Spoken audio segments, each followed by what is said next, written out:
你怎么在这儿啊？哦，我去见客户，正好顺路，要不送你一段吧？太好了，我今天幸好碰到你了，要不然我就迟到了。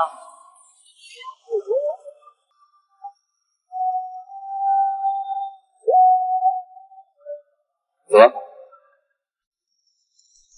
求助万能的朋友圈，给爸妈买什么保险好啊？我就是做保险的，可以帮叔叔阿姨推荐。好啊好啊。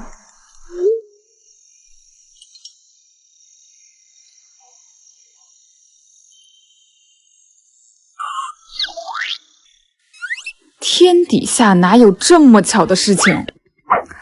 我也纳闷呢。